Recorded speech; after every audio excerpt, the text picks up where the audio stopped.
The last photo taken of Caleb Holloway wasn't staged. It was blurry. The kind of shot that happens when someone accidentally bumps the camera just as the shutter clicks. He was half-turned, laughing, his face lit more by movement than expression.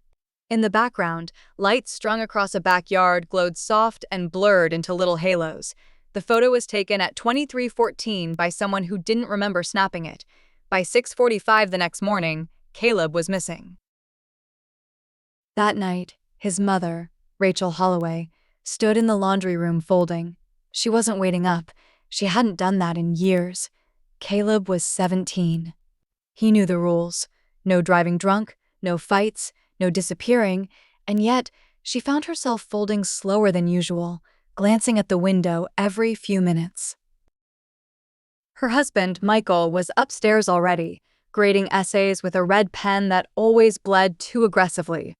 He liked order, clean endings, even in stories written by teenagers who didn't know how to finish a sentence. Their daughter, Nina, had gone to bed early. She was 14 going on 40. She'd become quieter in the last few months. By 11:45, Rachel sent Caleb a message. "Hope you're being safe. Let me know when you're headed back." There was no red receipt. It didn't worry her yet, so by midnight, she turned out the lights and left the porch light on. The next morning, Rachel woke early. The silence in the house was too still. There were no cupboards opening, no kettle boiling, no Caleb swearing softly at his phone over a missed alarm. She went downstairs. Caleb's shoes weren't by the door. Rachel checked her phone, but there were no messages from Caleb. Her stomach dipped. A quiet, familiar fear that had lived in her since Caleb first learned how to run. The world was not gentle to boys who believed they were invincible. She opened his bedroom door. The bed hadn't been slept in. Her voice, when it came, was calm. "Michael!" From upstairs came the creak of the chair and the shift of papers. "What?" She swallowed. "He's not home." 10 minutes later, the hollowness began. Michael tried his phone while Rachel texted Riley's mom. No one had seen Caleb since just after 11, when he left the party alone. Alone. Michael called the police at 8:07 a.m. In a calm, controlled voice, he said, "My son didn't come home last night." They asked the usual questions. Had he done this before? Was he using substances? Any history of mental health concerns? No, Michael replied, but Rachel heard the pause in his voice. It wasn't because he was lying. The truth was, they didn't really know anymore. Rachel Holloway stood at the foot of the stairs, clutching Caleb's spare hoodie like it might still be warm. She hadn't meant to pick it up. She'd found it on the banister where he'd left it yesterday morning before school, and now she held it like something sacred, pressed to her ribs, unsure when she last saw him wear it. The fabric smelled like a teenage boy, not in a bad way, just in a way that meant he still existed yesterday. She hadn't changed out of her robe. Her hair was half-pinned, loose at the temples. She looked like someone who'd slept too little. Michael sat in the armchair in the living room, his phone balanced on one knee, fingers tapping. "I texted Riley's dad again," he said. Still no reply. Rachel didn't answer. She walked into the kitchen, opened a cabinet, then closed it again without taking anything. Michael stood. "We should start calling the parents of the kids who were at the party. Do we even know who was there?" He hesitated. Rachel stepped closer. "He didn't tell us where the party was. He just said Jake's. That could be Jake M., Jake R., or Jake with the truck." Michael opened his mouth, then closed it. "I'm his mother," Rachel said quietly, "and I don't even know where he was." Neither of them said what followed, "Because he doesn't tell you anymore." Nina stood at the top of the stairs listening. She hadn't made a sound since coming out of her room. She still wore her hoodie, sleeves pulled over her hands. Her dark hair was braided loosely over one shoulder, and her face was unreadable, the kind of stillness people mistook for calm. She had heard her mother say the words, "He's not home," and something had clicked deep inside her. She padded downstairs and stood in the hallway. "Was Riley at the party?" she asked. Rachel and Michael both turned to her. Michael nodded. "Yes, that's what his mom said, but she hasn't heard from him either." That sat like a pebble in a shoe. Rachel stepped closer. Did Caleb say anything to you before he left? Nina shook her head. We don't talk much anymore. She paused for a bit, then said, but I heard something. Rachel's breath caught. What? Last night, I woke up around 2. I thought I heard someone outside, like the gravel driveway. Just one crunch. Michael blinked. You think he came back? I don't know. She looked at the front door. I didn't check. By 9:06 a.m., the Holloways had searched the house top to bottom. Closets, basement, garage. Michael checked the shed twice, even though it didn't make sense. Rachel opened the attic ladder and stared up into the dark, even though Caleb hated spiders and never went up there once. In the hallway, the doorbell rang. A woman in a charcoal coat stood outside, holding a notepad and a badge. Mrs. Holloway? Yes. I'm Detective Maria Lorne. I understand you reported your son missing this morning. Rachel nodded. May I come in? The silence that followed wasn't grief. It was the silence that comes before a story changes, the split second before glass shatters. Detective Maria Lorne had learned a long time ago that missing person cases don't begin with panic. They begin with missing toothbrushes, unread message, the bed still made, the silence where sound should be. As she stood in the Holloway's entryway, boots dripping faint snow onto the doormat, Maria knew this wasn't a false alarm. The mother, Rachel, had that edge in her voice, as if she were holding the seams of her chest together with nothing but breath. The father, Michael, was postured for control. His jaw was tense, and then there was the girl, Nina. She was 14, maybe 15. She was still in a hoodie, one sock half pulled on. She watched everything. She'll be the one who notices what no one else does, Maria thought. I know it's early, Michael was saying, but this isn't like him. Caleb's responsible. He doesn't just vanish. Maria nodded, already making notes. Do you have a photo? Rachel passed her a recent school portrait. Caleb Holloway, 17. Brown hair, hazel eyes, a slightly tilted smile, something closed behind the eyes. Any recent changes in behavior? No, but Maria caught the hesitation in Michael's voice. Friends? She asked. Girlfriend? Anyone new in his life recently? Rachel said. He's close with a boy named Riley Shaw, but he has no girlfriend that we know of. Social media? He's on Snapchat and Instagram, but he never added us. She nodded again. Do you have access to his phone? Michael opened a drawer and produced the charger, but no phone. It's not here, he admitted. Maria's jaw tightened slightly. That would complicate things. She glanced at Nina. You said you heard something last night? Nina nodded. Around 2, like footsteps on gravel. Just one set? I think so. Did you look? No. Maria didn't press. She simply wrote it down. She walked the house with Rachel while Michael phoned the school to inform them Caleb wouldn't be attending indefinitely. Maria observed details. There were no signs of a struggle, nothing disturbed. His backpack wasn't missing, but Caleb had left with it the day before. In his room, she found a shelf of books with worn spines, a single guitar leaning against the wall, and a half-finished cup of cold tea on the desk, maybe from the morning before. But what caught her attention wasn't the objects, it was the absence. The room didn't feel abandoned. She turned to Rachel. He left with his coat? Yes, a navy parka lined with fleece. Shoes? Black Vans. Maria nodded. The basics were starting to take shape. Now came the harder part. As she stepped back into the hallway, her phone buzzed with a message from dispatch. Last known phone activity, 11:22 p.m., pinged near Willow Bridge Road. That was nearly a mile from where the party had taken place in the wrong direction from home. Maria turned back to the family. I'll need a list of all the kids who were at the party. Any photos from that night, anything you think might be small or might be nothing, I want it. Rachel nodded. Michael asked, What happens next? Maria looked at them both. We start talking to everyone who saw your son last, and we find out why he left alone. Detective Maria Lorne sat at the corner booth of Finch's diner, the hum of the coffee machine behind her. Riley Shaw slid into the seat opposite her, hunched slightly forward, hoodie sleeves stretched over his thumbs. He looked like every 17-year-old boy she'd ever interviewed. Awkward, half defensive, and too old to be innocent, but too young to hide it well. His mother sat at the bar, her back turned. Maria pushed a paper cup of water toward him. "Thanks for coming in," he shrugged. "My mom said I had to." "You didn't. You're not in trouble, Riley." He glanced out the window. "Doesn't feel like that."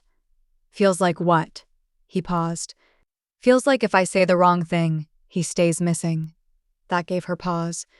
Maria flipped open her notebook, "Then say the true thing." Riley hesitated, rubbing his knuckles along the rim of the cup. "Start with the party." "It was at Jake's. His parents were out of town." "How many people?" 30, maybe more. Word got out on Snap." "Drugs?" "I didn't see any, just booze. Cheap stuff." "Was Caleb drinking?" Riley hesitated. "Not really, I mean, he had one, I think. Maybe two." "But not drunk?" "No." Maria studied him. "Tell me about your last interaction with Caleb that night." Riley leaned back. His jaw was tight. "He said he was leaving." "Did he say why?" Riley paused, then said, "Just that he was tired." "Did anyone leave with him?" "No. He just walked out." Maria let the silence stretch, and Riley looked away again. She gently tapped her pen on the notebook. "You and Caleb were close? Since 4th grade? You ever fight?" "Sometimes, but nothing serious." She nodded. "Did you know he had been messaging someone that night?" Riley's head snapped back. "What? Who?" That caught her attention. "You didn't know?" "No. He didn't say anything." Maria leaned in slightly. "We have a ping from his phone. About a mile from Jake's, not on the route home." "Do you know where Willow Bridge Road is?" Riley froze. "Yes," he said finally. "What's there?" "Nothing. Just woods." "Would Caleb go there?" Riley opened his mouth, then closed it.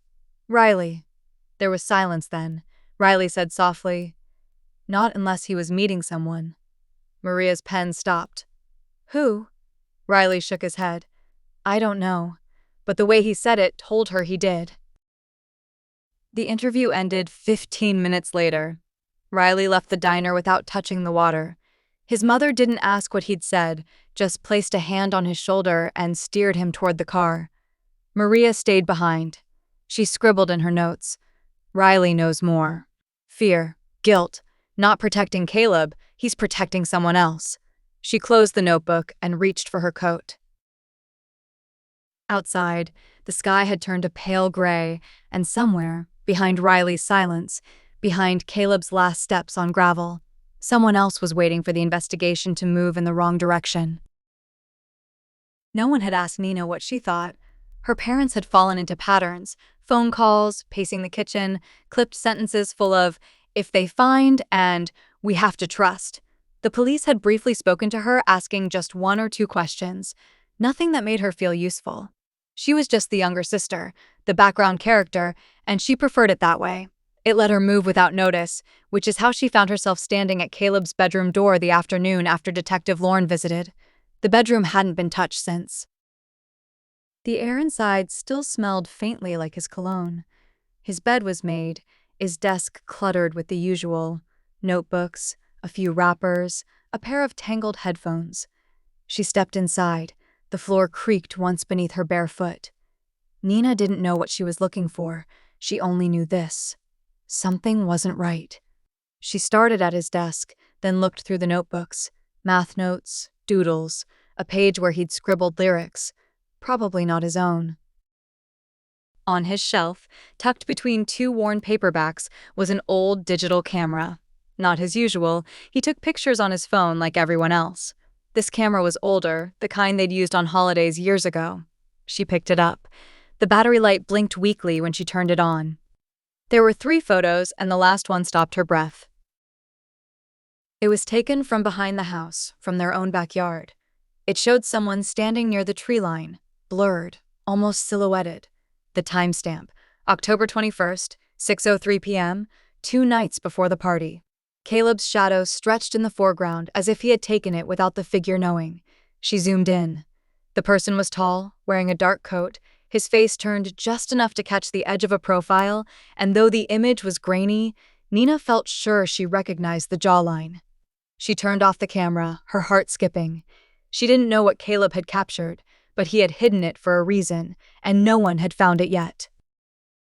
Downstairs, her parents were on another call, their voices muffled behind the closed study door. Nina slipped back to her room and sat on her bed. She whispered the name she hadn't said out loud since the morning after the party. Uncle James. Nina stared at the name in her notebook. Uncle James. She hadn't seen him in almost 2 years, not since he left town to find work and stopped coming to birthdays. Her parents didn't talk about him much anymore, and when they did, the words were sharp-edged. Something happened, though no one ever said what. But Caleb had still messaged him sometimes. She knew, because she'd seen his name pop up once on Caleb's phone, a message Caleb swiped away quickly and tucked his phone into his pocket. She hadn't thought anything of it then, but now he had a secret camera and a photo of a man who wasn't supposed to be here anymore. She needed to be sure. After dinner, while her parents were caught in a quiet argument over whether or not to let the press get involved, Nina slipped away upstairs. She opened Caleb's closet. It still smelled like him, a clean, neutral sort of scent. She began checking the usual hiding spots, under drawers, inside shoes, behind the old shoebox where he kept ticket stubs and crumpled receipts, and there, tucked into a book jacket, she found what she didn't know she was looking for, a torn piece of paper written in Caleb's handwriting. If anything happens, check the green duffel. Don't tell Mom or Dad. Her pulse quickened. She turned around, and in the back of the closet, half covered by a stack of hoodies, was a faded green duffel bag. She dragged it out, her hands trembling slightly. She unzipped it, and inside there was a folded hoodie, a flashlight, a printed-out Google map with 2 locations circled, Jake's house and Willow Bridge Road, and at the bottom, an old phone, one of Caleb's backups from years ago. It was dead but intact. Nina sat back on her heels, her heart hammering. She didn't know what she had stumbled into, but Caleb had hidden this in case something happened. She looked at the note again. Don't tell Mom or Dad. Not because he didn't trust them, but because he knew they wouldn't believe it, and she might. Detective Lauren leaned against the hood of her car, the woods of Willow Bridge Road yawning behind her in long, cold silence. She'd been out there for hours. The search team had scoured the edge of the forest. Dogs, drones, a few volunteers with maps and bright vests. No sign of Caleb, not even a piece of clothing. They found no footprints in the soft mud, no dropped phone, no torn fabric on thorns. She lit a cigarette she didn't really want, the habit rising only when her thoughts began to circle. Her phone buzzed with a text from the station analyst. Pulled background on Holloway family as requested. Attached is something odd. No mention of a James Holloway. Same surname, same address history until 2021. Then nothing. Let me know if you want me to dig further.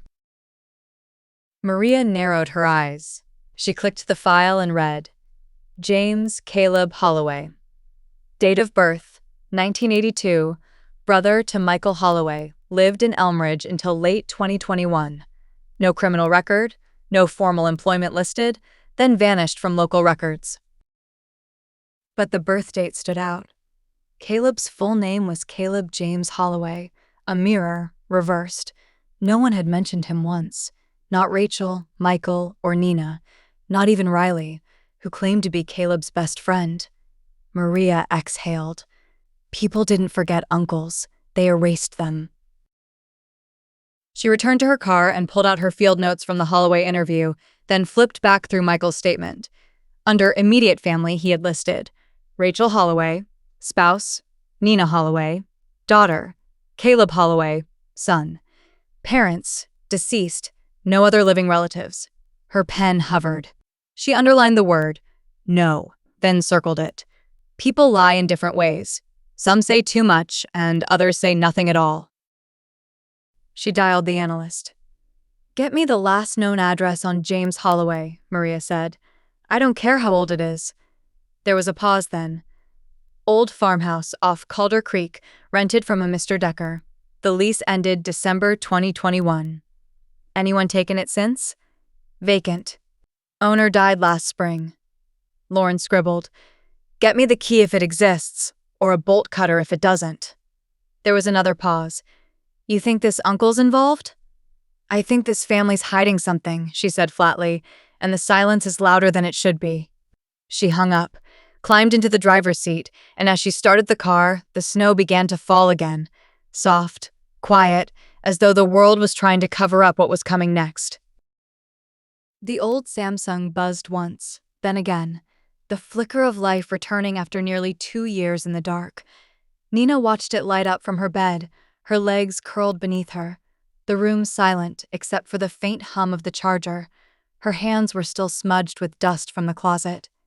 Her heartbeat hadn't slowed since she found the duffel. She reached for the phone. The screen lit. 3% battery. One unread message. New scene. Wi-Fi only. She opened the messaging app first. There were only a few old threads, mostly junk, but one contact was pinned J. There was no photo, just a single initial, and Nina clicked. There were 4 messages from the past 2 weeks. The most recent one marked 3 days before Caleb disappeared. G. Same place. No names this time. Zhang. Don't bring your phone. You know better. G. If you tell your parents, it's over. For both of us. J. October 25th, 10:04 p.m. One more time, then we're clear. Nina stared. The date and time matched the night of the party, less than an hour before Caleb left. She reread the messages, her pulse roaring in her ears. Who was Jay? She didn't need to ask. Her eyes drifted to her notebook. Uncle James, the photo in the woods, the camera hidden in Caleb's closet. If you tell your parents, it's over. Over how? Over what? Nina stood, pacing. She opened the photos folder. Most had been deleted or never transferred, but there were 2 still saved on the device. The first was from a few months back, Caleb and Riley at the lake. Nothing unusual. The second was taken at night. It was dark, and the photo was blurry, lit only by a porch light. But there was James again, this time closer, talking to someone in a black hoodie who was turned away from the camera. A shadow passed across the man's face. His hand was extended, holding something. It looked like money, or maybe a phone, or maybe something else. Nina's stomach turned. She backed out of the photos and checked one last folder. Voice memos. Only one file dated the morning of the party. She hit play. Caleb. Quiet. Breathless. If anything happens, it wasn't an accident. You know who to ask. You know where I was going. I'm sorry. I didn't mean for it to get this far. I thought I could fix it, but I think he knows I'm pulling away. I think he knows I was going to tell someone. The audio cut off, and Nina dropped the phone. Her hand shook. Outside her window, the trees swayed in the dusk wind. The house was still quiet. No footsteps, no voices, just the silence before the scream. Nina sat down slowly. She knew what she had to do. The farmhouse sat at the end of a long dirt road, its windows like eyelids half closed against the world. It had once been painted white, maybe, but the years had taken the shine, dulled it to a washed-out gray that looked more like bone. Detective Lauren parked at the gate. It was unlocked. She walked the gravel drive alone, boots crunching beneath the soft crust of last week's snow. No tire tracks, no prints, just long-forgotten silence and the sense that she was being watched. The house had 2 stories and a covered porch. One step sagged under her weight. The front door didn't resist when she turned the knob. No deadbolt, no chain. Inside, it smelled like it had been closed up for a long time. She stood just inside the entryway. letting her eyes adjust, then reached for her flashlight. The beam swept over a small, untouched kitchen, an armchair draped in a sheet, and a narrow staircase rising into shadow. She moved slowly. There was no power, but daylight bled in through a slit between the crooked curtains. On a table in the front room sat a few items left behind: a half-full coffee mug, ringed with dried bitterness, a worn envelope, and a stack of photographs. She flipped the top photo over, then her breath caught. It was Caleb sitting on the farmhouse steps, smiling, but just barely, wearing the navy parka his mother had described. There was no date. She flipped to the next. Caleb again, but this time not alone. A man wearing a dark coat was beside him. From his familiar jawline, she knew it was James Holloway. This one also had no timestamp, but it wasn't old. This was recent. She picked up the envelope. Inside was a printed contract of some sort, a payment ledger with dates and amounts, and an unregistered LLC. Money had changed hands.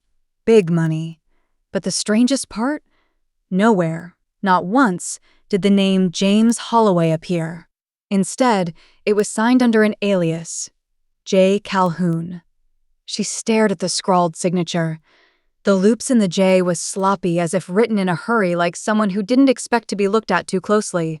A name meant to hide in plain sight. Upstairs, the floorboards moaned under her steps. There was only one bedroom and one locked closet. She pried it open with a crowbar taken from her trunk. Inside, she found a phone charger still plugged into the wall. There was no phone and no sign of Caleb since, but Lorne knew what this was. It was a drop location, a private meeting place, a hideout between truth and betrayal. She stood in the stillness and let the weight of it settle. James Holloway had been here recently with Caleb and the family. Michael, especially, had said nothing. No other living relatives. Lorne exhaled, then turned and walked back into the cold. Nina didn't sleep that night. She lay on her bed in the dim blue wash of the street lamp outside, the old phone still in her hand. The message thread, the photo, the voice memo, all of it sat inside her chest, shifting with every breath. Caleb had left those things behind for her. She was starting to understand why. The Caleb in those messages wasn't just scared, he felt trapped. The kind of trapped you don't talk about. The kind you wrap in silence to protect the people who wouldn't understand. And James, Uncle James, was the kind of person who smiled too easily and changed topics too fast. Nina remembered him now, more clearly than she wanted to. His laugh too loud, a touch on the shoulder that lingered too long, a story retold 3 times with different details. The last time he visited, Caleb hadn't spoken to him once. That wasn't nothing, that was a pattern. At 6:14 a.m., before anyone else woke, Nina slipped out of bed. She got dressed quietly, pulled layers over her thin frame, sleeves to the wrists. She tucked the duffel bag back into her own closet, but kept the old phone in her coat pocket, and then, without leaving a note or eating breakfast, she left the house and started walking toward the center of town. It was still early and cold. Fog sat low over the rooftops. At the first streetlight, she turned right, away from school, and she avoided Riley's house. She headed straight toward the Elmridge Police Department. At 6:52 a.m., she walked through the glass door, cheeks flushed from cold, and approached the front desk. The officer behind the counter looked up, surprised. "Nina Holloway?" She nodded once. "I need to speak to Detective Lorne," she said quietly. "It's about Caleb." He hesitated, then reached for the phone. 3 minutes later, Maria Lorne stepped into the lobby, sharp eyes and coat unzipped. "Nina," she said, "what's wrong?" The girl pulled the phone from her coat pocket and held it out. "I found this." Lorne took it carefully. "Is this Caleb's?" Nina nodded. "There's a voice memo, a photo, and messages." She hesitated. "He was meeting someone. I think it was my uncle." Lorne's face didn't change, but something settled behind her eyes, a piece of the puzzle clicking into place. "I believe you," she said. Nina blinked. "You do?" "Yes." Lorne stepped back, motioned gently. "Come with me." And as the door clicked shut behind them, the investigation shifted. No longer a missing persons case. Now it was a truth. Detective Lorne led Nina through the side door into a quiet interview room. There was no two-way mirror, just a square table, 2 chairs, and a dull hum from the vents above. The old phone sat between them now, screen still unlocked. Maria slid it closer to herself, but didn't reach for it yet. "You did the right thing," she said softly. Nina nodded, hands folded in her lap, fingers pale from being clenched too long. "I didn't know if you'd believe me." "I believed you before you said anything," Maria replied. "The moment your parents told me James Holloway didn't exist, I knew I was already behind." Nina looked down. They didn't lie, not exactly. They just stopped saying his name. Maria clicked open the voice memo. Caleb's voice filled the room again. "It wasn't an accident. You know who to ask. You know where I was going. I'm sorry. I didn't mean for it to get this far." The detective paused it before the end. "What do you think he meant by that?" she asked gently. Nina's eyes glistened, but she didn't cry. "He was scared. He told me once, last year, that James used to show up without warning, that he'd always bring something, money, food, beer, but Caleb didn't want it. He said James made things feel wrong, even when he didn't say anything bad." Maria nodded slowly. "That sounds right." Nina swallowed. "I think James wanted Caleb to do something, to help him with something illegal. Drugs? Maybe, or money, or just be quiet about something he saw." "Did he ever tell you what that was?" Nina shook her head. "Only once. He said, 'If I disappear, it won't be because I ran away.'" Maria leaned forward, thumb tapping the screen. "He knew it was a risk. Yeah. And he left this phone in case the truth had to be carried by someone else." Nina didn't answer. She didn't need to. Maria moved through the photo gallery next. She looked at the porch shot, the shadowy meeting, the blurred figure exchanging something with James. She marked the timestamp. October 25th, 10:02 p.m., then opened the messages again. Same place. No names this time. "Don't bring your phone. If you tell your parents, it's over." The words had menace in them. Nina asked, "You think James hurt him?" "I think James used him. I think Caleb was finally trying to pull away, and that threatened whatever James was hiding." Nina nodded. "He didn't trust my dad. Not about James. I think they fought about it once." Maria looked at her carefully. "Has your father ever talked to you about what happened between him and his brother?" "No." "But you know something." Nina hesitated. "Not much, just I think they used to be close, but one night, years ago, James came to the house drunk. Caleb was only 10. My dad shoved him outside, told him not to come back. After that, it was like he got erased. Until Caleb found him again. Yeah. And whatever James was doing, Caleb thought it was dangerous enough to start leaving breadcrumbs." Maria closed the phone. "Thank you for bringing this to me." Nina nodded again. "Are you going to arrest him?" "If we find him, yes, but not for being an uncle with bad intentions, for whatever's hiding under those intentions." She hesitated, then added, "And I'll need your help, if you're willing." Nina straightened a little. "What kind of help?" "You're the only one Caleb trusted enough to leave this with. That means you saw things the rest of your family didn't. I need you to think. Places James used to go, people he stayed in touch with, anywhere he could be now." Nina looked down at her fingers, thinking. Then she said softly, "There's one place." Maria's pen stilled. Nina met her eyes. "The orchard behind the Decker property. There's a greenhouse. Caleb went there once with James. He came back. Different. He said everything felt fake, like it was made for keeping secrets alive." Maria blinked. She knew that place. It was remote, half derelict, and never part of any property sale. The owner had died, and the county never reclaimed it. She stood slowly. "Let's go." Rachel Holloway stood at the kitchen sink, staring through the frost-glazed window at the yard beyond. She hadn't moved much in the last hour. The mug in her hands had long gone cold. Michael was behind her, pacing. "Where is she?" he muttered. "She should have been back by now. It's nearly 8. "She's not answering her phone either," Rachel replied with a distant voice. "You don't think she—" "I don't know, Michael. She wouldn't run off, not Nina. She's not like—" He stopped himself. Rachel turned. "Not like Caleb?" Michael rubbed a hand over his face. "That's not what I meant." "Yes, it is." She set the mug down with a soft clink. "It's exactly what you meant." He looked at her. Her eyes were tired, but too dry, like someone who'd cried every tear and now only had silence left. "You haven't said his name in 2 days," she said. Michael swallowed. "I'm trying to stay focused." "On what? Image? Appearances?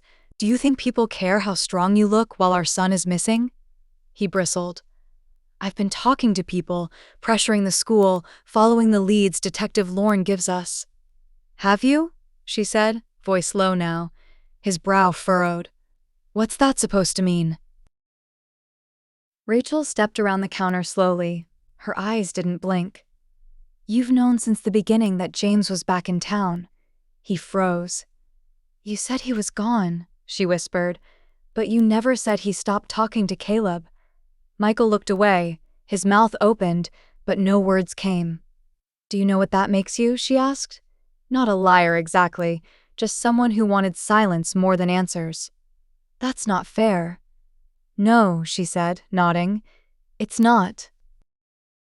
She walked to the hallway, opened the closet, and pulled down the top box where they kept their paperwork. From inside, she removed a thin, unmarked folder, walked to the table, and set it down. Michael looked at it like it might burn him. "You knew this was here," Rachel said. "You just didn't want to be the one to open it." Inside were old letters, postmarked from out of state. All from James Holloway. Some were still closed, and others were read 1,000 times and refolded. She slid one toward him. Michael stared at it. You always were better at pretending things weren't broken." Caleb reached out. "I didn't ask him to. He just wanted to know me, and you can't stop that. You tried, and look where it got us." "Tell Rachel I'm sorry, not because I hurt her, but because I let you convince her I never mattered." Michael's hands curled into fists. "I thought if I ignored him, he'd disappear again." Rachel's voice was sharp now. "He didn't disappear, Michael. You erased him." Just then, the phone rang. Rachel grabbed it. "Hello?" She listened, and her hand went cold. Michael moved closer. "What is it?" She looked up. "Nina's at the police station," she whispered. Michael blinked. "What?" "She brought something to Detective Lorne. Something about Caleb." Michael sat down, slowly. The silence between them was no longer comfortable. Rachel didn't move. She was still holding the letter. Her son had reached out to the man her husband had spent a decade hiding, and now, Nina was picking up the trail he left behind. Michael gripped the steering wheel like it was a life raft. He hadn't said a word in the last 10 minutes, not since Rachel read aloud the letter James had sent, not since Nina's name had come over the line. Rachel sat in the passenger seat, arms folded, eyes fixed on the road ahead. She hadn't looked at her husband once. "You should have told me," she said without turning. "I thought I was protecting him." "No," she said softly. "You were protecting yourself from guilt, from whatever James has over you." Michael swallowed hard, jaw tight. "He was poison, Rachel." "And Caleb drank it anyway," she replied, "because you left the bottle uncorked." They pulled into the parking lot of the Elmridge Police Department, headlights still on. It was quiet, the hour before full daylight, when everything was quiet. Inside, the front desk officer didn't stand when they entered, just nodded toward the hall. "They're in interview too. Detective Lorne said you can wait or join them." Michael started forward, but Rachel caught his arm. "She brought the phone to them, Michael, not to us. That means we don't get to steer anymore." He looked at her and nodded slowly. The hallway was long, sterile, and lit with flickering fluorescence. Through the glass window of interview room 2, Rachel saw them. Nina, sitting upright, hands folded, composed in that quietly fierce way she inherited from neither of them, and across from her, Detective Lorne, calm and focused, a phone between them on the table. Rachel tapped the glass gently. Lorne stood and came to the door. "Mrs. Holloway?" she said. "Mr. Holloway." "You have something?" Rachel asked. "I do." Michael stepped forward. "Can we speak to our daughter?" Lorne didn't move. "After I finish going through what she's brought, it's part of the case now." Michael's voice went flat. "That's our son." Lorne's tone didn't waver. "Yes, and your daughter is the first one who brought me evidence." Then Lorne added, "You both should sit down." They followed her into the room. Rachel sat beside Nina. Michael stood behind them both. Lorne gestured to the phone on the table. "Caleb kept this device off-grid. There's no SIM. It contains photos, a voice memo, and messages, all pointing to recent repeated meetings with James Holloway." Michael flinched at the name. Rachel's voice was quiet. "Why didn't he come to us?" Nina answered before Lorne could. "Because he knew you wouldn't believe him. You never talked about James, never told the truth. Caleb thought he was doing something wrong just by knowing him." I'd like to take a moment and pause. Thank you for joining me on this journey. Please show a kindness by clicking like and subscribe. It would help our channel so much. Let's continue our story. Rachel closed her eyes, and Michael said nothing. Lorne continued. "The messages suggest coercion, possibly blackmail, and more than one reference to a final meeting at Willowbridge Road the night Caleb vanished." Rachel turned to her. "So, you believe James is behind this?" "I believe your son was trying to disentangle himself from a dangerous relationship with someone he was told to forget." She looked at Michael. "Would you like to correct the record now, Mr. Holloway? Or will we keep building this case without your version?" Michael looked at his daughter, then at the phone. Then finally, at the weight of the truth he had buried for 10 years. He sat down. "I cut him off," he said, "after an incident. He showed up drunk one night, said something to Caleb. I didn't hear what, but it scared him." Rachel blinked. "You never told me that." "I didn't want to bring it into the house. James was always charming, but something about him was wrong, and I couldn't prove it." "So you erased him?" "I tried, but Caleb," his voice cracked, "he went looking anyway." The room was silent. Then Nina said, "Whatever Caleb found, he left behind the truth. That means we can still follow him. Even if—" She didn't finish. Lorne did. "Even if we don't find him alive." The room was still. Now, every member of the Holloway family was facing the truth together, even if they weren't ready to say it aloud. The greenhouse at the back of the Decker orchard wasn't on any map. It stood behind a tangle of gnarled trees and fence posts rotted to moss. At one time, it had probably grown tomatoes, orchids, maybe citrus. Now, it grew silence. Detective Lorne parked her SUV at the orchard's gravel lot and looked across the field of half-dead trees, their skeletal limbs reaching skyward. Nina sat beside her, gloved hands clasped in her lap. "I'm going in first," Maria said gently. "If there's anything dangerous—" "I'm not staying behind," Nina replied, her eyes fixed on the path ahead. "He left this for me. If there's something to find, I have to see it." Lorne studied her, then nodded. "Stay close and don't touch anything." They followed the narrow trail behind the orchard.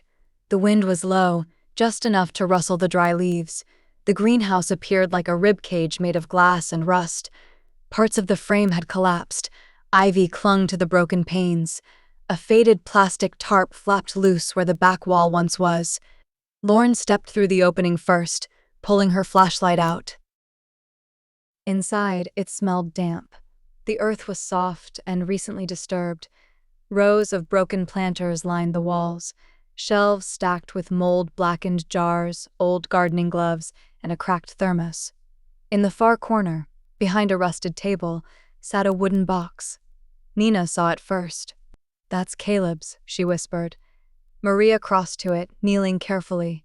She ran her gloved fingers along the lid. There was no lock, just a tarnished latch. She opened it.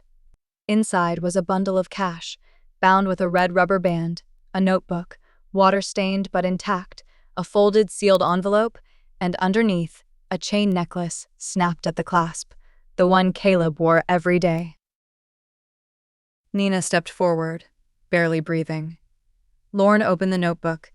Inside, in Caleb's handwriting, "This is for whoever finds it. I didn't run away. I didn't overdose. I didn't hurt myself. If I'm gone, it's because I was going to expose what James was doing. I thought I could handle it alone. I was wrong. Tell Nina I'm sorry." Nina pressed a hand to her mouth when Lauren handed her the note. Then she reached into the envelope. Inside was a photo. James Holloway in the orchard, holding something. Beside him in the background was Riley Shaw. Lauren's eyes narrowed. She flipped the photo over, scrawled on the back, "He wasn't alone." Nina looked up. "What does that mean?" Lauren stood slowly, the photo still in her hand. "It means Caleb trusted the wrong person." Detective Lauren stood just outside the greenhouse, boots planted in the frostbitten soil. She turned the photo over again. There was no mistaking it. The second figure, just behind James Holloway, half in frame, turned slightly toward the camera. Riley Shaw, and not just in passing. He wasn't walking by. He wasn't surprised. He was watching James, listening to him. Close enough to be part of the conversation. Lauren tapped her radio. "Unit 5, patch me through to dispatch. I need a cruiser sent to the Shaw residence. No lights, no sirens, no escalation. I'm en route now." She glanced at Nina, who stood a few paces behind her, pale but steady. "Are you okay to wait here with one of my officers?" Nina nodded slowly. "He lied to all of us," she said. "Riley." Lauren's face was unreadable. "Not for much longer." The Shaw residence sat at the end of a cul-de-sac surrounded by bare trees and sagging basketball hoops. The porch light was on. Lauren knocked twice, sharp. The door opened to Mrs. Shaw, wrapped in a robe, eyes wide with confusion. "Detective Lauren? I need to speak with your son." Her expression shifted just slightly. "Is something wrong? I believe he knows something about Caleb Holloway's disappearance that he didn't tell me before." She paused, then said softly, "Let me get him." Riley came downstairs in sweats and a hoodie, trying hard to look like he'd just woken up, but Lauren knew better. "Riley," she said, "can we talk outside?" He didn't argue. They stepped onto the porch, then Lauren pulled the photo from her coat pocket and handed it to him. "Recognize this?" He stared. At first, his face didn't change, but then, a flicker. His breath caught. A single heartbeat of panic before he covered it. What is this? Where did you get this?" "Answer the question." He didn't, so she tried another. "You told me Caleb left the party alone, that he didn't say why, but the photo says otherwise." "That's not what it looks like." "I think it's exactly what it looks like," Lauren said. "You were there, Riley, at the orchard with James and Caleb, and you didn't tell anyone." Riley's eyes darted. Lauren leaned in slightly. "You're not under arrest. Yet. But the longer you lie, the harder it gets to tell the difference between an accomplice and a witness." He looked down at the ground then, very quietly said, "I didn't know what was going to happen." "Then tell me what did." Riley stared at the deck boards like they could offer him a way out. His hands were shaking. Detective Lauren said nothing. She let the silence press down on him like weight. "I didn't know what they were doing," he said finally, voice tight. "Not really. I didn't even know he still talked to James. Caleb kept everything close." "But you were there." Riley nodded once. "He asked me to go with him, said he needed someone to have his back. I thought it was about money, like something stupid. Borrowed cash, maybe. He was on edge, but not scared. Not until we got there." Lauren watched him carefully. "The orchard?" "Yeah. Back near the greenhouse. It was dark. James was already there, waiting. He had a lantern. Caleb told me to hang back at first, said he needed to say something alone." "What did you do?" "I waited. I didn't hear much at first, but then the voices got louder." Riley's hands curled into fists. He told James he was done, that he wasn't going to be involved anymore, that he had evidence, messages, photos, that he'd hand them over to someone if anything happened. Lauren's eyes sharpened. So James threatened him? No, that's the thing, Riley said, voice cracking. He didn't yell, he didn't lose it. He just got cold. Said Caleb didn't understand what he was messing with, that it wasn't just about him, that if Caleb talked, someone else would get hurt. Who? I don't know, he never said. Lauren leaned in. Then what? I stepped forward. I couldn't just stand there anymore. And James... Riley looked at her now, face pale, full of something deeper than fear. Remorse. He looked at me like he'd already decided I didn't matter. Did he hurt Caleb? No, he whispered, but he said he'd be in touch. Then he left. Told Caleb he had one more day to decide. And Caleb? Riley's throat bobbed. He cried, then he looked at me and said, "You didn't see any of that." Lauren stepped back. You could have come forward. I was scared, he said. Of James?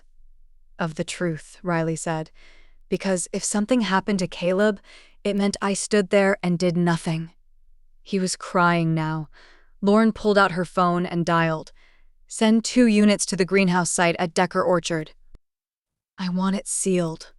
We missed something. The greenhouse groaned gently in the wind. Nina stood just inside the warped glass threshold, the soft creak of the structure settling above her like old bones. The air was damp and clung to her jacket. She hadn't moved since Detective Lauren left. Her eyes drifted over the space again. The wooden box, the note, the necklace, all found, but it felt incomplete, as if something was missing. She took a slow step forward. Her boots brushed across cracked flagstones, dust, and bits of dried leaves. She passed the table where the box had been, her hand resting on it instinctively, like she might feel Caleb's touch there. Why would he leave so much here, and nothing about where he went after? Nina turned slowly, scanning the walls. One window was fogged over, another cracked through the middle like a spider web, and then her eyes landed on the far shelf. An old, rusted tier, half covered with a folded tarp and 2 overturned planters, except one of the planters was sitting just slightly off balance. Nina walked toward it. Kneeling, she carefully lifted the plastic pot aside. Beneath it, hidden in the shallow basin of soil, was something wrapped in an old freezer bag. She pulled it out, and inside was a second cell phone. It was newer than the one she'd found in Caleb's closet, locked with no signal and no fingerprints. She turned it over. Carved faintly into the back with something sharp, barely visible under the grime. Nina. This one stays dark. Her throat caught. She looked around, suddenly chilled.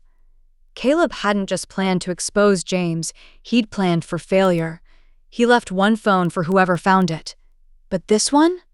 This was meant only for her. Outside, she heard the crackle of tires on gravel, the police finally arriving. Nina slipped the phone into her coat pocket. She didn't know what it held, but she knew this much. If it had to be hidden separately, if it had her name on it, it was because the other phone was a distraction. This one held the truth. Caleb didn't want anyone else to see, not even Detective Lauren. Nina didn't speak a word as the officers arrived and took over the greenhouse scene. She stood where she was told and nodded politely. Said the things that didn't matter, but inside her coat pocket, the second phone burned like a secret heartbeat. She didn't give it to them, nor did she mention it. Caleb had etched her name into it, not the detective's. She walked the long way home, cutting through the back fields behind Old Church Lane, where the snow sat untouched and the sky had turned a thick, heavy gray. By the time she reached her bedroom, the world felt far away again. She locked the door, pulled the curtains, sat on the bed, and pulled out the phone. It powered on instantly. 37% battery. New scene. The wallpaper was black. It had no apps beyond the basic, no texts, no contacts or calls, but one folder sat in the center of the home screen, titled, If They Lie. Nina tapped it. The folder showed 6 video files, each labeled only by date. The most recent was from October 25th, the night Caleb disappeared. Her fingers trembled as she opened the first. Video 1, April. Caleb, sitting in the greenhouse, camera low, his voice barely above a whisper. I think James is part of something bigger. Not drugs exactly. It's like he moves things. People? Money? I don't know, but I saw him pass a package to someone who wasn't local. The guy was military, or ex-military. I tried to get a photo, but I was too slow. Dad would never believe me. I don't think Mom would either, so I'm saving this in case I'm right because if I'm not, fine. I'm paranoid. But if I am, he looks straight into the camera. Someone needs to know where to look. Nina opened the second video. Video 2, June. He offered me money, said I could make deliveries, said I wouldn't have to know what was inside. I said no. His eyes are darker here, more tired. Then Riley said he'd go instead, said it was no big deal. He did one run, then stopped talking about it. I think he regrets it. She opened the final video. Her pulse climbed with every second. Video 6, October 25th, the night of the party. Caleb looks afraid, but calm. There's no anger, just finality. He told me if I ever told anyone, he'd burn it all down. The house, the orchard, everything, and I believe him. But here's what he doesn't know. He lifts the phone, angling it slightly to show a flash of a lockbox, buried beneath a tree, the twisted bark of an old apple tree at the orchard's edge. This is where I left it. Not the whole truth, just the part that matters.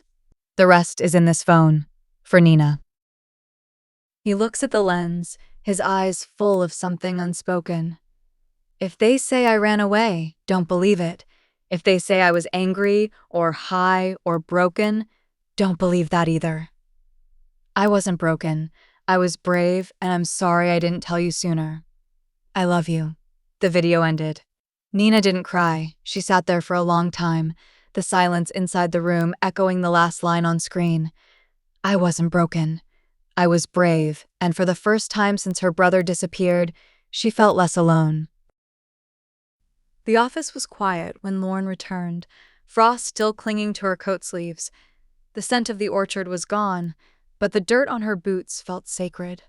She dropped the file onto her desk, opened a blank report on her screen, and began typing.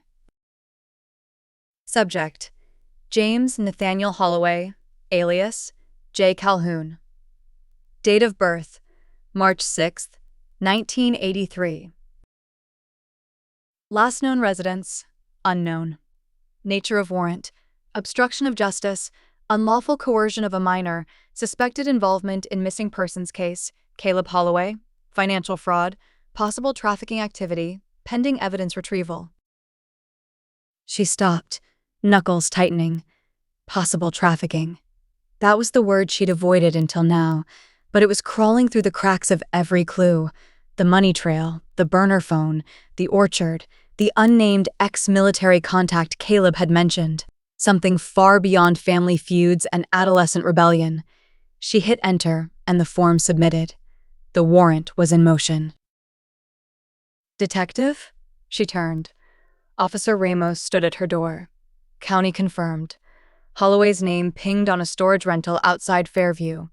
Rented under the alias J. Calhoun. Paid in cash, 6 months in advance. Lease ends this week. Lauren stood. Get a team. I want eyes on that facility before nightfall. Ramos hesitated. There's more. We did a sweep of social services records. Someone matching Holloway's description requested access to temporary guardianship paperwork. Lauren's brow lifted. When? 2 weeks before Caleb disappeared. Who was listed as the dependent? Ramos flipped the page. Caleb Holloway. Lauren didn't sit back down. She holstered her badge, her weapon, and pulled on her coat. Tell the Holloways I'm coming back to the house. Now. Rachel opened the front door before Lauren even knocked. She looked as if she hadn't sat down since the last visit. Same sweater, same eyes that wouldn't quite meet anyone else's. Is this about Nina? She asked quickly. No, Lauren said. This is about Caleb and James. She stepped inside without being asked. Michael stood at the kitchen counter, arms folded. His face was still stone, but a crack now ran through it, subtle and unpatched. "What is it?" he asked. Lauren pulled a folder from her coat and set it on the table with a soft thud. Her voice, when she spoke, was calm but unflinching. "I have enough to issue an arrest warrant for James Holloway, your brother." Michael didn't move. Alias J. Calhoun. He's been renting a storage unit outside Fairview, cash only, and more interesting than that, he filed paperwork to pursue temporary guardianship of your son, 2 weeks before Caleb vanished. Rachel's breath caught audibly. Michael flinched. "What?" she whispered. Lauren continued, her tone sharpening just slightly. "So let's stop pretending James was a ghost in this family. He was real, he was active, and Caleb was scared enough to leave messages, evidence, and a voice memo in case this went exactly the way it has." Michael opened his mouth, but Lauren didn't give him the space to lie again. "If you withhold anything else, anything, I will have no choice but to name you as an accessory to obstruction of justice." There was silence. Then Rachel spoke, her voice a tremor of memory and failure. "I didn't know about the guardianship," she said. "I swear." Lauren nodded slowly, but her gaze never left Michael. His hands rested flat on the table. Finally, he spoke. "I got a letter about the guardianship. James sent it directly to me. Said it would be better for Caleb. He said I was too controlling, and he could give him freedom."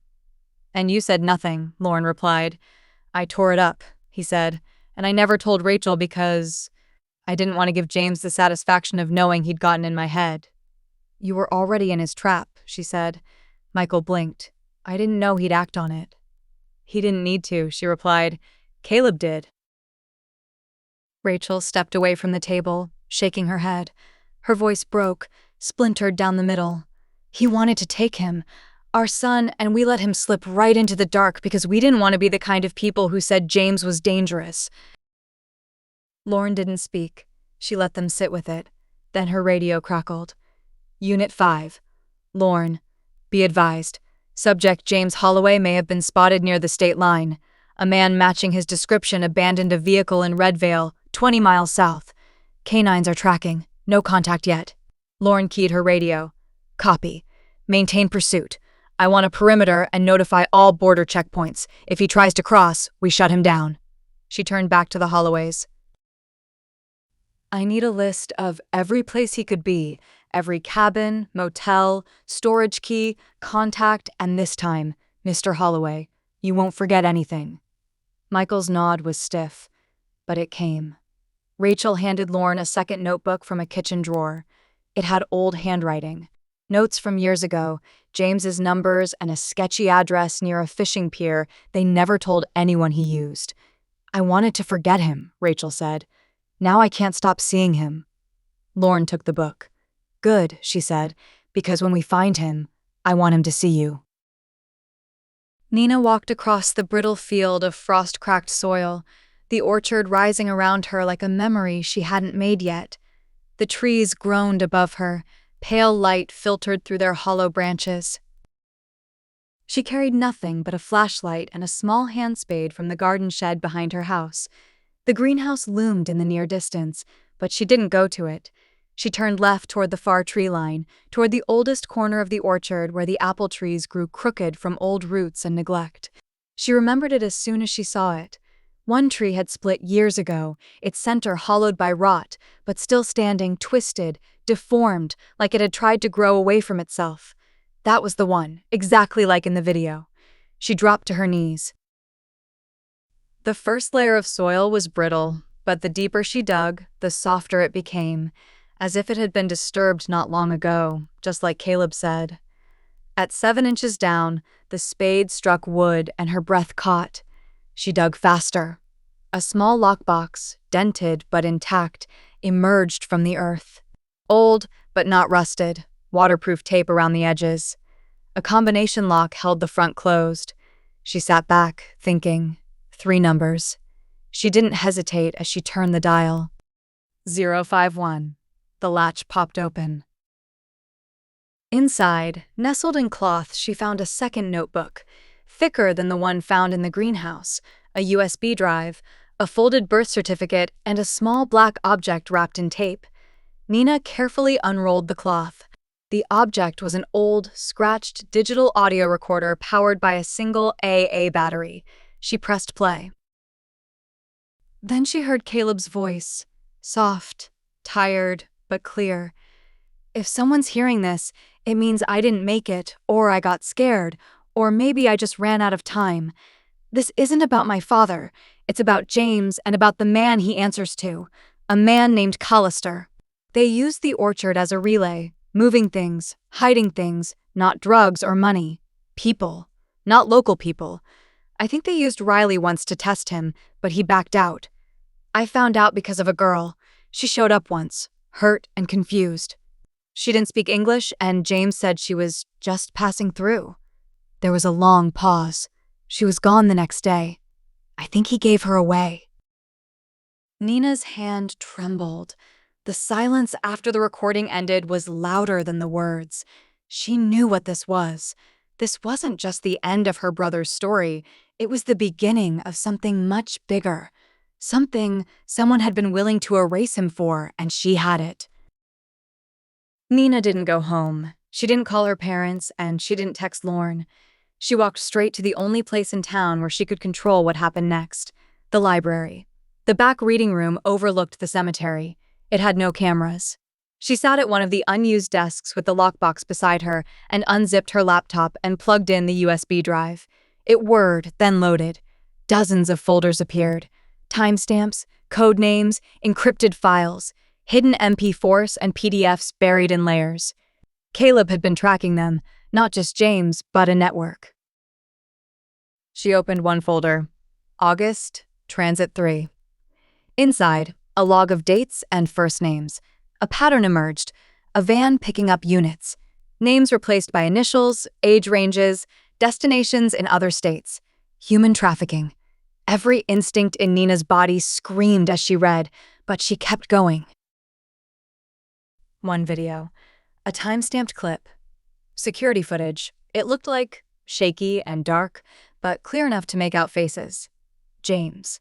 Talking to someone she didn't recognize. Behind them, a girl, maybe 15, sitting in a folding chair, arms crossed, not speaking. Nina clicked pause and screen capped it. Then another video. This one had sound. "Don't get soft now," James's voice said. "They're going to treat her better than here. You know the rules. If she talks, we burn the orchard. We wipe it all." Then silence as the screen went black. Nina sat back. This wasn't just leverage, it was proof. She took a breath, then made 3 decisions. 1. She would email copies of everything to herself, hidden and encrypted. 2. She would print select pages, just enough to show Lorne the scale. And 3. She would keep the recorder and the USB until she knew who could be trusted, because if this was as big as it felt, someone inside might already be looking to bury it. She gathered everything, tucked the papers inside her coat, and left the library. The streets were quiet. Her phone buzzed glowing with a message from Detective Lorne. "We found the car. James is close. I want you safe. Where are you?" Nina didn't answer yet. She walked toward the church, where Lorne often parked her car during stakeouts, out of sight, close to downtown, and waited there, in the shadow of the stone tower. She didn't feel like a child anymore. She felt like the one person left in this town still telling the truth. The church bell didn't chime on the hour. It had been broken since 2016, but in the silence beneath the steeple, Nina heard something else, a footstep crunching snow. She didn't turn around. Her fingers slid into her coat, brushing the USB drive. "If you're here to scare me," she said, "you're too late. I already buried my brother." Silence, then a low, unfamiliar male voice. "You shouldn't have gone back to the orchard." Nina's breath clouded the air, but she didn't turn. "Funny," she said. "That's what Caleb said in his last message. You don't know what you're holding." "Oh," she whispered. "I think I do." Then she slowly turned. The man was just outside the reach of the street lamp. He was mid-40s, wearing a heavy jacket, a scarf pulled high, and a ball cap. It wasn't James. This guy was taller and broader. His eyes locked on hers.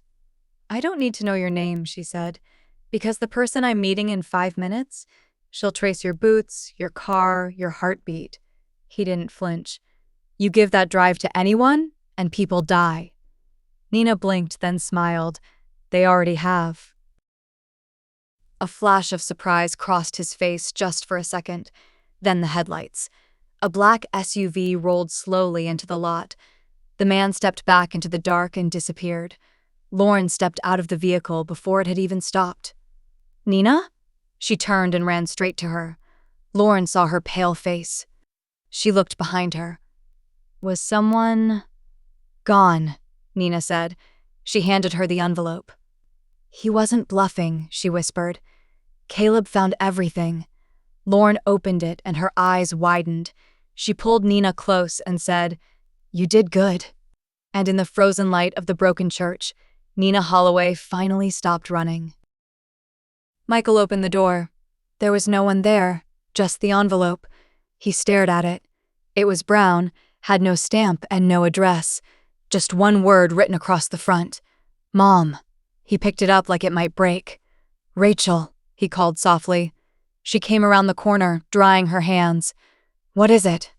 He turned the envelope to show her. Her mouth opened, then closed. Then she reached for it, slowly, and they sat together at the kitchen table. She opened it with shaking fingers. Inside was one folded page in Caleb's handwriting. She read aloud. "Mom, if you're reading this, it means I didn't find a way out fast enough. Or maybe I was just stupid enough to think the truth would protect me. I didn't want to make things worse. I know you and Dad always did what you thought was best, but keeping secrets doesn't keep people safe. It just keeps them quiet. You didn't know about James. Not really, but I did, and I couldn't pretend I didn't. There was this girl, but she vanished, and he just smiled like she'd never been real. That's when I stopped being afraid of what would happen to me. I started being afraid of what would happen if I did nothing. I don't hate you. I don't blame you. I know why you kept the silence. It's what this family was built on. But I hope you tear it down. Tell Nina I'm proud of her. She's the bravest of us. I wish I could have seen the day you both said his name out loud." The day it stopped echoing only in my head. Don't forget me, but more than that, don't forget the people I couldn't save. Love you always. Caleb. Rachel finished reading. The silence afterward wasn't the silence they had lived with before. This one was heavier. Truth doesn't ease the pain, it makes it real. Michael bowed his head into his hands. Rachel folded the letter, carefully, like it was something sacred, and at last, in a house full of ghosts, they mourned their son together. The marina looked abandoned off-season, skeletal boats moored in the fog, the water still except for the occasional knock of hulls against wooden slips. Detective Lauren stepped out of her SUV just after 5 a.m. The sky was still dark, and when she took a deep breath, the air was sharp with salt. 2 patrol cars already sat in the gravel lot. A third arrived behind her. Officers fanned out, sweeping the dock. "Subject likely on foot," one officer said. "Last known movement 20 minutes ago. K9 lost the scent near Slip 14. Lauren scanned the water. Slip 14 was half sunken. The boat tied there sagged in the middle like a broken rib. Everything was quiet, no movement, no sound. She nodded toward it. "He's close." Lauren moved fast, her flashlight sweeping through the mist past old rowboats, rusted tackle boxes, and coolers full of nothing but ice melt.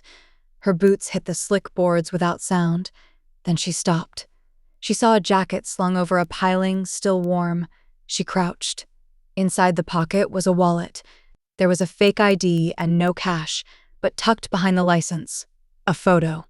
Caleb. Lauren's jaw tightened. "He's not running because he's afraid," she murmured into her radio. "He's running because this was never supposed to get this far." A voice crackled back. "Boat reported missing 2 slips down. Small motor skiff. Gaskins gone." Lauren spun, eyes narrowing toward the waterline. "He's not hiding. He's leaving." She moved fast now down the side dock toward the far edge where reeds broke the shoreline. Her flashlight caught something. a man kneeling by the water with his back turned. She raised her weapon. James Holloway. He didn't turn. He finished pouring the last of a red gas can into the bottom of a waiting skiff. Then calmly he stood and looked at her. "I wondered when you'd show up," he said. His voice was smooth and calm, the same as it must have sounded in Caleb's last memory. Lauren kept her gun level. "Step away from the boat." James smiled faintly. "You're late, detective." "That's funny. I was about to say the same to you." He took a single step toward the dock. "You don't know what you're trying to unravel," he said. "You think this ends with me, but it doesn't." "It ends with Caleb," Lauren replied, "and the girl no one remembers." James stopped. That hit. A tiny flicker in his left eye, the corner of his lip twitched, then a slow exhale. "You'll never prove it." "We already have." She reached into her coat, one hand still on her weapon, and held up a single photo, the one from the USB. The girl in the chair, James in frame, and Riley in the background. "That's not mine," he said, but he was quieter now. Lauren's voice dropped. "You don't get to erase them. Not this time." Then he ran. She was on him in seconds. Her knee slammed him to the boards, gun still drawn. Water splashed over the edge. "James Nathaniel Holloway, you are under arrest for obstruction of justice, unlawful coercion, and suspicion of involvement in the disappearance of Caleb Holloway. And I promise you, we're not done." The interview room was small.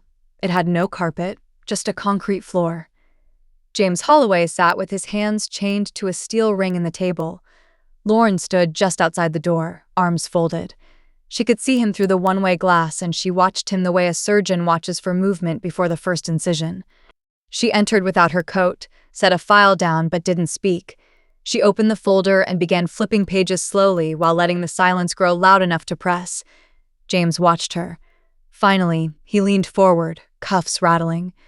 "You came all this way for an old story." Lauren didn't look up.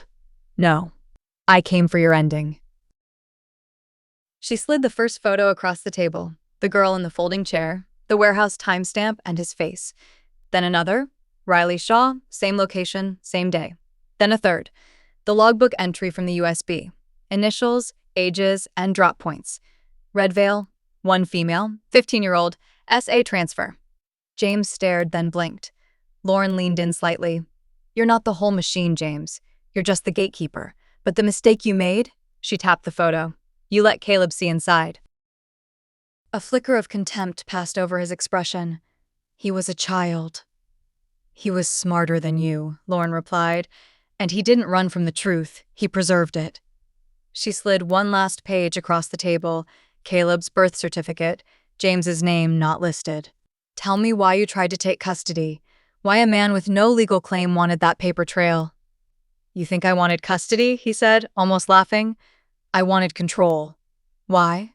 He shrugged, but something behind his eyes shifted. "Because Caleb had leverage." Lauren paused to let that word settle. "What kind of leverage?" He didn't respond, and she didn't push, and James cracked a little.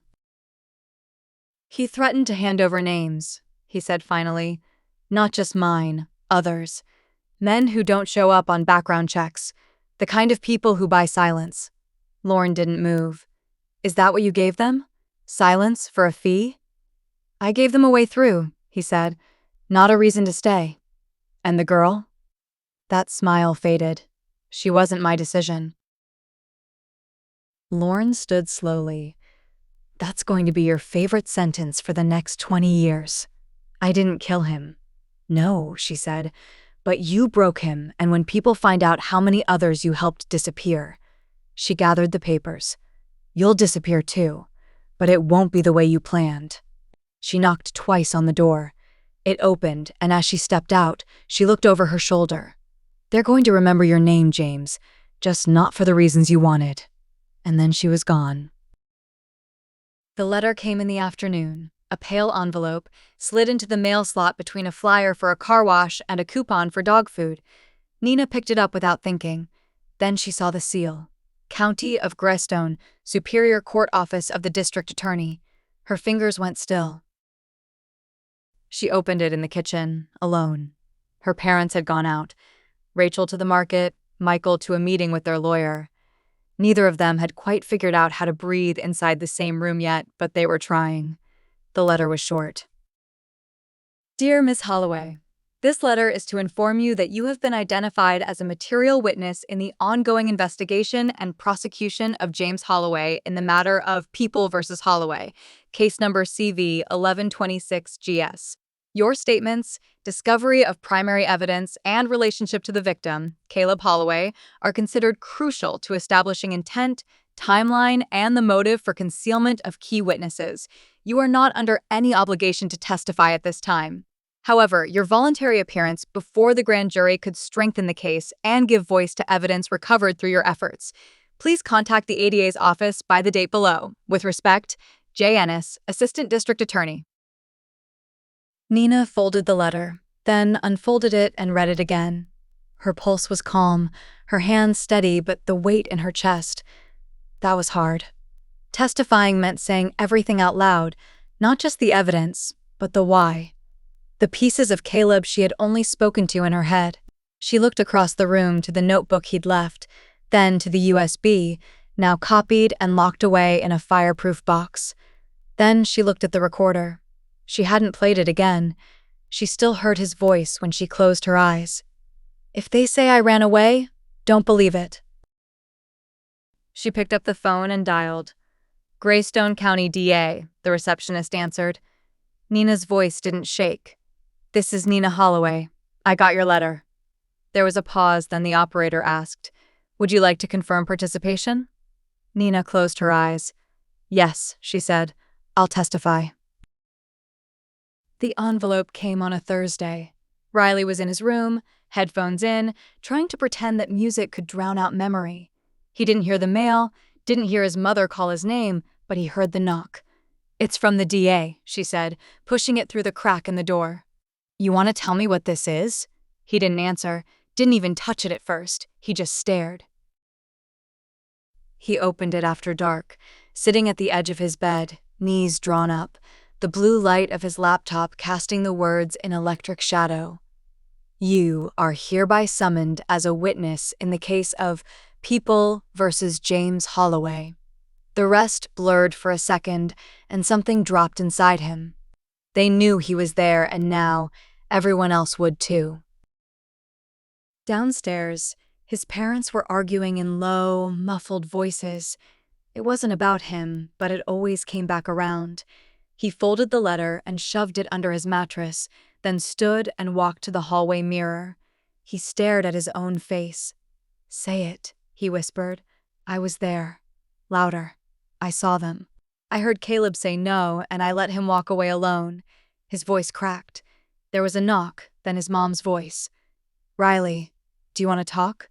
After a long pause, he opened the door. He didn't look at her, just held out the subpoena. I think I have to. Lauren sat in the records room, 2 floors below the main precinct.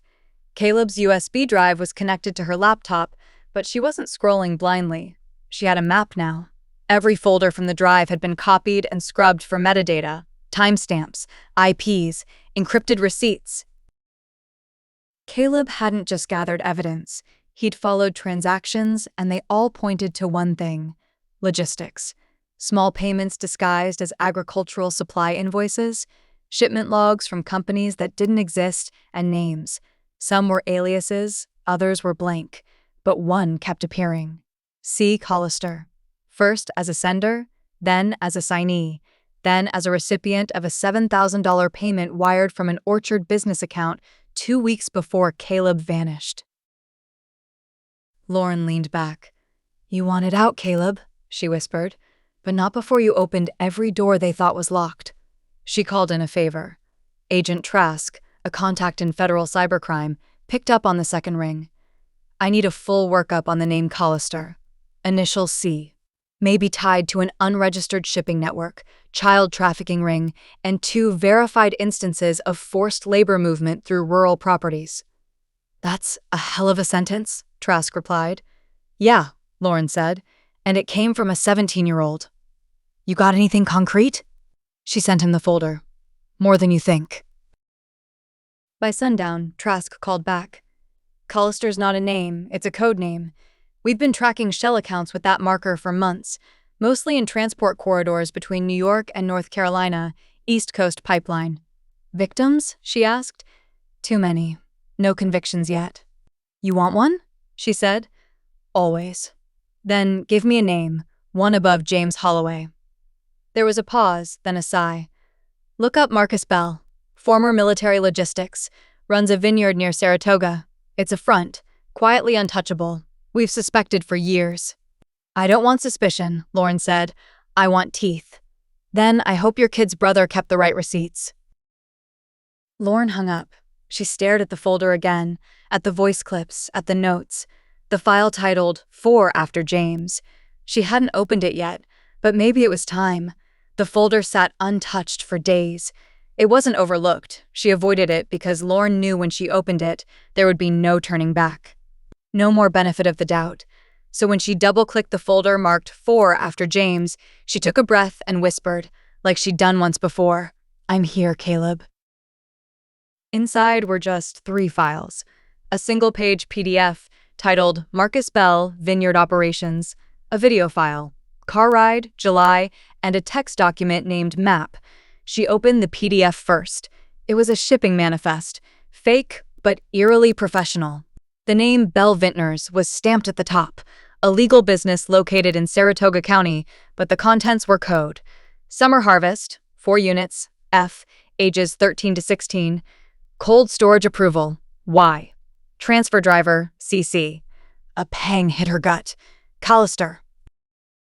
She opened the second file, the video. It was taken from inside a car. Caleb, in the passenger seat. Camera angled low. A man was driving, his face mostly obscured by shadows and sunglasses. They were on a back road, trees blurring past. Caleb's voice was quiet. So you're not from here? The man chuckled. Nobody doing the real work is. You work for James? After a pause, he said, I work for the system. James is just the one holding the door open. Caleb turned the camera slightly, enough to catch a tattoo on the driver's wrist, a compass star. Then the video cut. Lauren froze the frame. The tattoo wasn't random, it was military, and that pattern had shown up in a separate trafficking investigation 2 years ago, East Coast Corridor. The man in the car was part of a larger operation. Caleb had gotten him talking and recorded. He was only 17 and all alone. She opened the final document, a text file that read, If they get past James, look for Bell's storage lot. He keeps the real manifest there, hidden in the silo. I only saw it once, but I marked the spot on the map. The road out of Greystone curves east before the ridge. If you follow the fence line past the broken tree, there's a small trail. That leads to Bell's vineyard perimeter. They meet there. Not every night, but enough. If you find this, it means I couldn't. I'm sorry. Don't let them grow things in our dirt ever again. Lauren sat back. Her fingers shook as she closed the files.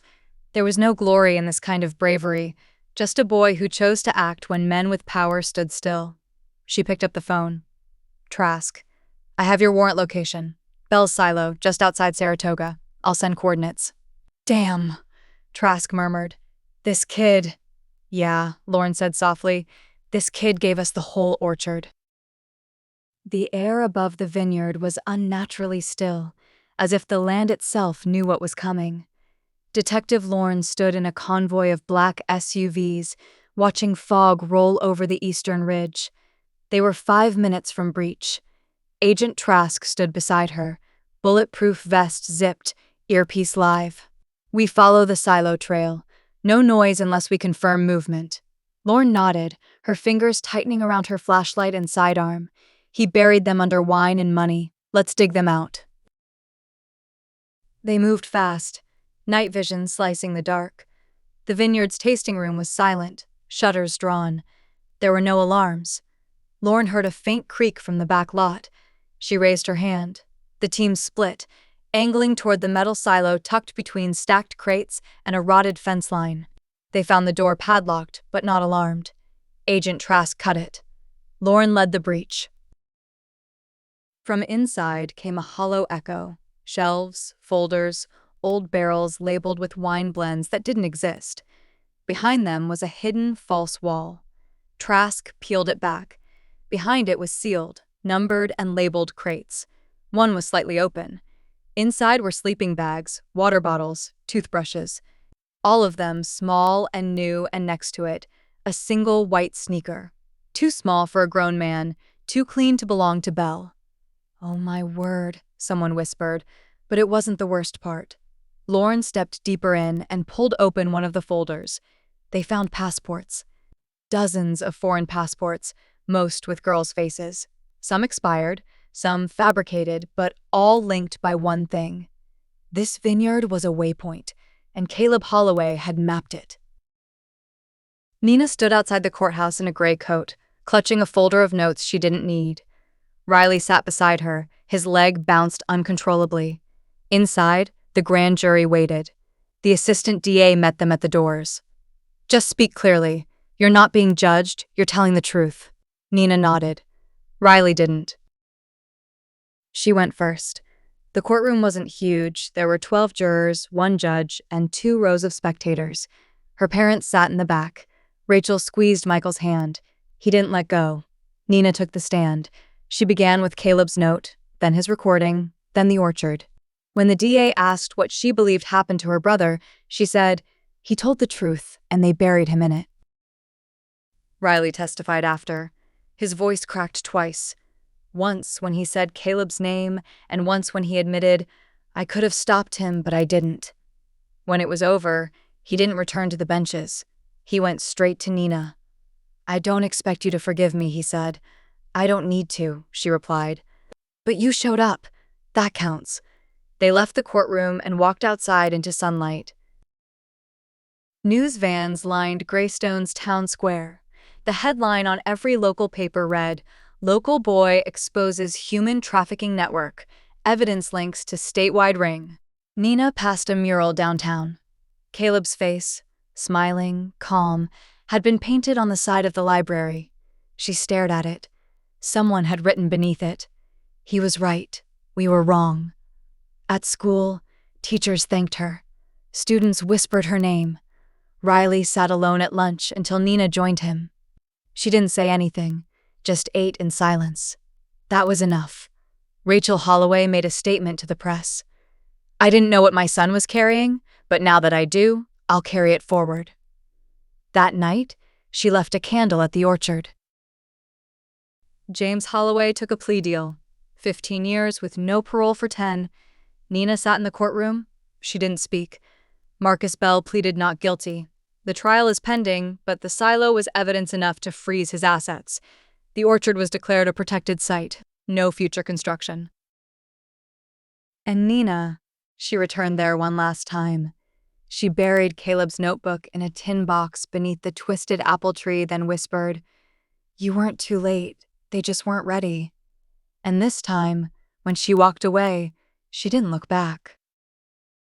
It was cold the day they unveiled a stone bench in front of the library beneath the mural. Etched into the stone, Caleb Holloway. He told the truth when no one would. Students gathered. Nina sat on the bench, hands in her lap. Detective Lorne stood nearby, a quiet shadow, nodding once. A reporter asked, "What would you say to him now, if you could?" Nina didn't pause. "I'd say, they finally heard you." Caleb's body was never found. 1 year later, Nina, 18 now, writes a letter.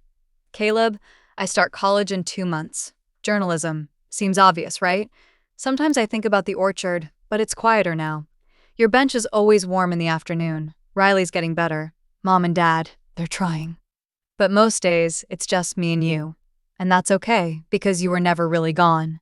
She folds the letter and leaves it on the bench, then walks away. If you or someone you know is in danger or has experienced abuse, please reach out. Voices deserve to be heard, and silence is not your fault. Stay safe, and God bless. Thank you for spending time with me. If this story moved you, share it. Someone else might need to hear it too. God bless you.